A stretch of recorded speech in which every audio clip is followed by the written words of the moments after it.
তো আজ আমরা রাস্তা থেকেই ভিলগটা শুরু করলাম। উদ্দেশ্য চার্চের মেলা। চার্চে যাওয়ার পথে দেখলাম এক জায়গায় আরও একটা মেলা চলছে।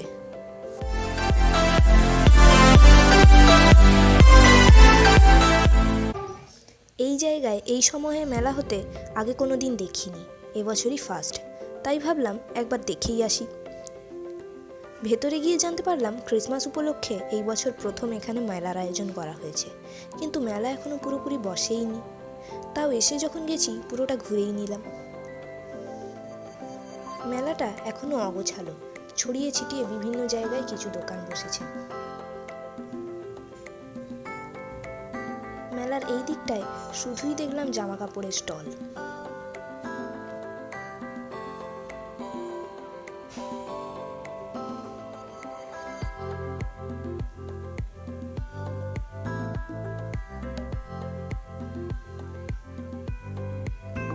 এরই মাঝে সায়নকে দেখলাম একা একা কোথায় ঘুরে চলে যাচ্ছে। তারপর একটি বাচ্চা মেয়ে হঠাৎ করে নিজে থেকেই এসে আলাপ করতে চাইল। তার সাথে কিছুক্ষণ কথাবার্তা বলে আমরা এগিয়ে চললাম।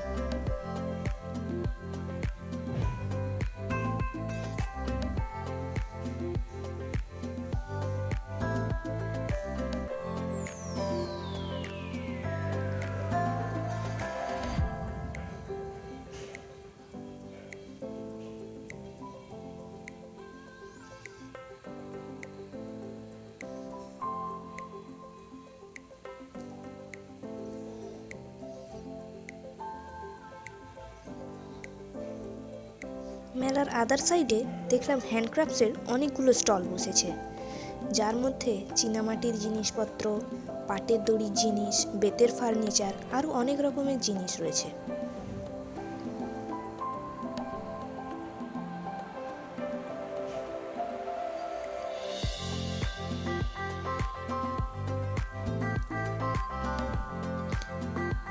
এরপর মেলার পেছনের দিকের মাঠটায় কিছুক্ষণ ঘোরাঘুরি করার পর বেরিয়ে পড়লাম চার্চের উদ্দেশ্যে।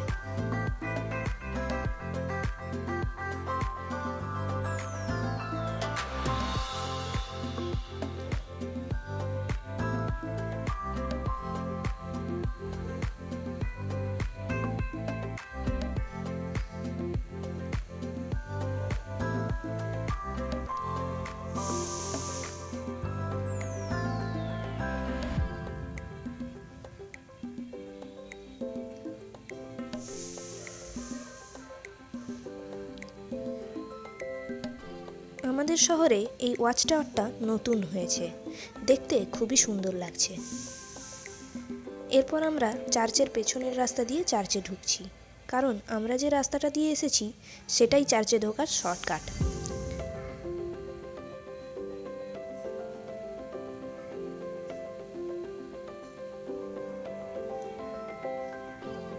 চার্চে ঢোকার পথে এই আলোকসজ্জা আমার তো খুব ভালো লেগেছে। তোমাদের কেমন লাগলো সেটা কমেন্টে জানিও কিন্তু।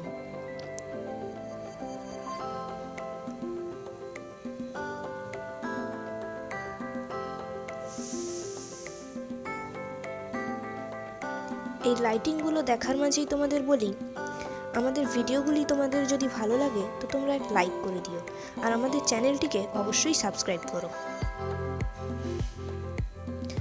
যতই চার্চের দিকে এগোচ্ছি ততই দেখলাম ভিড় বাড়ছে।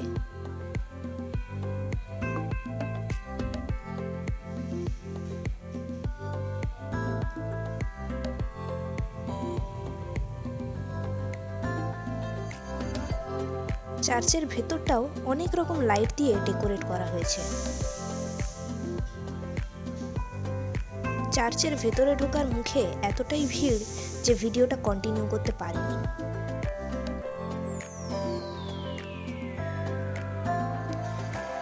শুধু বাইরের পোর্শনটাই তোমাদের দেখালাম। চার্চের বাইরে এই আস্তাবলের সেটআপটা প্রতি বছর দেখতে খুব ভালো লাগে। এরপর পেট পুজোর জন্য আমরা রেস্টুরেন্টে চলে এলাম।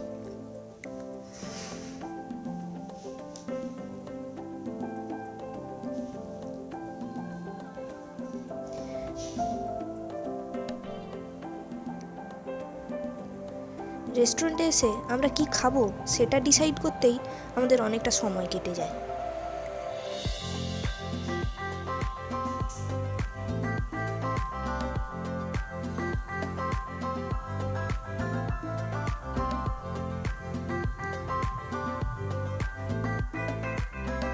আমাদের অর্ডারটা আসার আগে ক্রিসমাস ও নিউ ইয়ার উপলক্ষে রেস্টুরেন্টের ডেকোরেশনটা তোমাদের দেখিয়ে নিলাম। পেট পুজোর পর আমরা বাড়ির পথে রওনা দিলাম।